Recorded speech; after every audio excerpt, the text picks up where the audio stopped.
ঝটপট 10 মিনিটে কিছু বানাতে হলে স্পেশাল কোনো সবজি অবশ্যই এই দহি আলু তোমরা ট্রাই করতে পারো।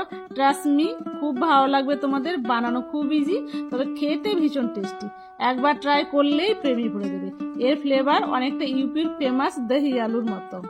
প্রথমে একটা মশলা বানিয়ে নেব। তার জন্য নিয়েছি লবণ, হলুদ, ধনে জিরে পাউডার, লঙ্কা powder, Kashmiri red chilli powder, সামান্য চিনি, জল দিয়ে এটাকে আমি গুলিয়ে রেখে দেবো।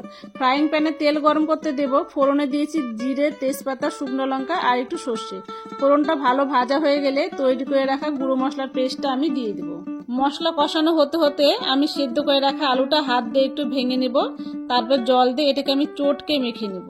অল্প ভাঙা ভাঙা থাকবে, তবে একটু ভালো করে মেখে নেব। আর এদিকে দেখো আমার মশলাটাও ভালো কষানো হয়ে গেছে। এবার আমি গুলিয়ে রাখা আলুটা মশলার মধ্যে দিয়ে দেবো। এটাকে আমি এবার কষিয়ে নেব।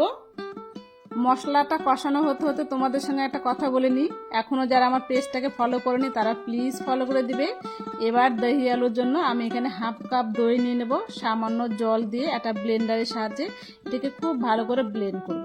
যতটা সম্ভব এটাকে ব্লেন্ড করে নেবে। এবার আলুর মশলাটা ভালো কষানো হয়ে গেছে। এবার আমি দইটা এর মধ্যে দিয়ে দেবো।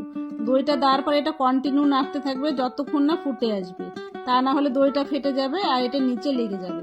ভালো ফুটে গেছে আর একদম ঘন হয়ে গেছে।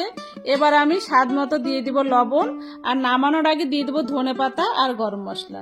দিয়ে নামিয়ে নিলেই রেডি আমার dahi aloo, looking so good. Chilli garlic oil দিয়ে এটাকে আমি গার্নিশিং করলাম। তোমরা রুটি, নান, পরোটার সঙ্গে এটা খেতে পারো। আমার ভিডিওটা ভালো লাগলে অবশ্যই লাইক, কমেন্ট, শেয়ার করবে। দেখাবে নতুন একটা রেসিপি নিয়ে পরের ভিডিওতে। ততক্ষণ সবাই খুব ভালো থেকো, সুস্থ থেকো, এনজয় করো। Thank you.